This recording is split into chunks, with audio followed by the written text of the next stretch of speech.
화요일엔 신상 털기, 신건의 교통상식 샅샅이 털기, 대구교통방송 신건 기자와 함께합니다. 어서 오세요. 안녕하세요. 네, 반갑습니다. 반갑습니다. 오늘은 어떤 이야기 함께 할까요? 네, 지난 20일이 장애인 날이라는 거 혹시 알고 계셨나요? 올해는 20일이 일요일이었어요. 그죠? 그쵸. 매년 4월 20일이 장애인의 날이죠. 네, 맞습니다. 네.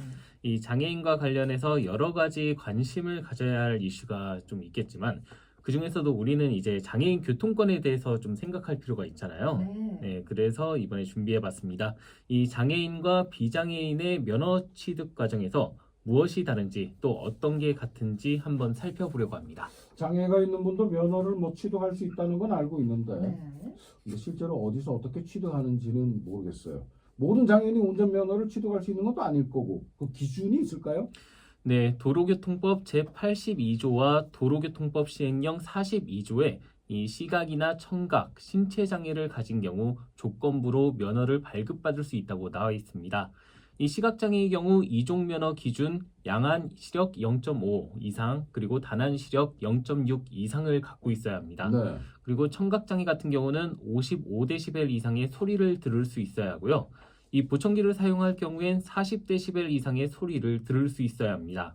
이 신체 장애를 가진 경우엔 운전 능력 평가 결과에 합격해야 면허 취득 자격을 갖추게 되는데요. 네. 다만 이건 일반적인 경우고 워낙 장애의 유형이 많잖아요. 네. 그렇다 보니까 이런 자격을 갖췄음에도 다른 제반 사항 때문에 취득이 어려울 수가 있습니다. 네.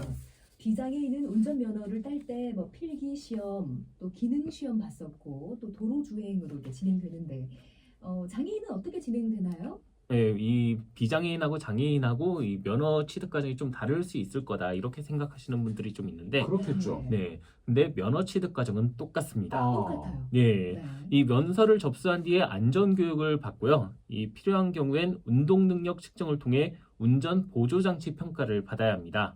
이후에 신체 검사를 받고 학과 시험과 기능 시험, 도로 주행을 거쳐서 운전 면허를 받게 됩니다. 면허를 딸 때 장애인과 비장애인의 가장 큰 차이점이랄까? 차이점이 있겠죠.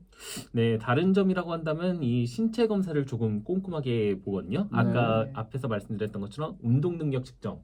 네, 이 운전을 하려면 핸들을 돌리거나 기어를 조작하거나 이런 것들이 좀 필요하기 때문에 네. 이런 능력을 좀 평가를 해야 되고요.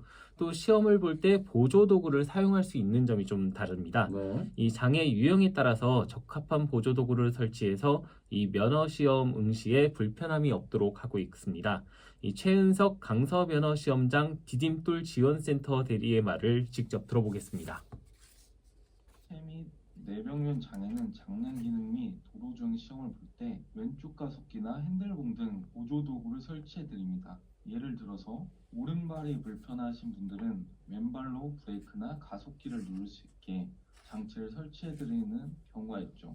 그리고 청각장애인 경우는 장내 기능 시험을 볼 경우 화면에 자막을 보여드리고 있습니다. 네네. 그러면 시험 기간이나 시간 이런 것도 다를까요? 같을까요? 네, 장애인이라고 해서 시험 시간을 늘리거나 그런 조치는 없다고 합니다. 다만 장내 기능을 볼 때 좀 이 장애인을 배려하는 조치가 있다고 하는데요. 네. 이 얘기를 이어서 한번 들어보겠습니다. 자리가 마감되어도 장애인 접수를 할 수가 있어요. 장애인 접수를 하면 청각장애인에 대해서는 장내 기능 시험에서 자막과 함께 수화를 보여드리고 있고 지체 및 뇌병변 장애인들은 핸들봉과 왼쪽 가속기를 설치해드리고 수동 제어 장치가 있는 자동차로 시험을 볼 수 있게 도움을 드리고 있습니다. 또한 도로주행 시험에서는 일반적으로 4가지 코스 중 하나가 랜덤으로 나오는데 청각, 지체, 뇌병변 세 종류의 장애는 2가지 코스 중에 하나로만 나오고 있습니다. 네. 우리 지역의 경우에 장애인이 운전면허 시험을 취득할 수 있는 곳이 있겠죠? 예, 있습니다. 네. 이 대구에는 이 디딤돌 운전면허 지원센터가 있고요. 이 경북 포항에도 지원센터가 있습니다. 네. 이 대구 경북 지역이 아니더라도 국립재활원이나 전국 13곳에 있는 한국도로교통공단 디딤돌 운전면허 지원센터를 방문하면 어떤 운전 보조도구를 사용해야 되는지 또 어떤 차량을 쓸 수 있는지 또 지원 혜택은 뭐가 있는지 이런 것들을 상담받을 수가 있습니다. 장애인 운전자분들을 위해서 비장애인 운전자가 알고 있어야 할 것들이나 배려해야 될 사항이 있을까요? 네, 제가 예전에 이 장애인 단체를 취재한 적이 있거든요. 네. 그때 이분들이 하시는 말씀 중에 이런 말씀이 있었어요. 우리는 조금 다른 것뿐인데 이 장애인이라고 뭔가를 더 해주려고 한다거나 아, 또 뭔가를 안 해주려고 한다거나 이런 것들이 오히려 불편하다고 하시더라고요. 네. 네, 그렇기 때문에 운전할 때는 뭐 저 사람이 장애인인지 비장애인인지 구분하지 마시고요. 항상 배려하고 양보하는 운전, 뭐 장애인이든 비장애인이든 그런 양보하는 운전이 꼭 필요하겠습니다. 다만 주차장 이용할 때 장애인 주차장 한번 보셨죠? 아, 좀 그럼요. 넓죠? 예, 네네. 바닥에 파란색 칠해져 있고 네. 예, 이 넓은 이유가 있습니다. 장애인분들이 이제 차량에서 휠체어로 옮겨 탈 때 네. 공간이 좀 더 많이 필요하거든요. 네. 문도 좀 더 활짝 열어야 되고요. 그렇기 때문에 장애인 주차 공간은 꼭 필요한 분들이 이용할 수 있도록 비워주시고요. 이 앞에다가 장애인 주차장 바로 앞에 차를 평행 주차하는 경우가 좀 있잖아요. 네네. 이런 것도 법적으로 처벌받을 수 있으니까 항상 조심하셔야 되겠습니다. 네. 또 비장애인이 이 장애인 주차 표지판을 사용하는 경우도 좀 늘고 있거든요. 네. 부산에서는 이 경찰이 장애인 주차 표지판을 부정 사용했다가 해임됐다고 하는데 이 절대 안 된다는 거. 그럼요. 벌금이 200만 원이 넘습니다. 그럼요. 벌금을 떠나서 그다음에 네. 이거는 요즘 튜브에도 나오던데 네. 예, 이거 신고합니다. 네.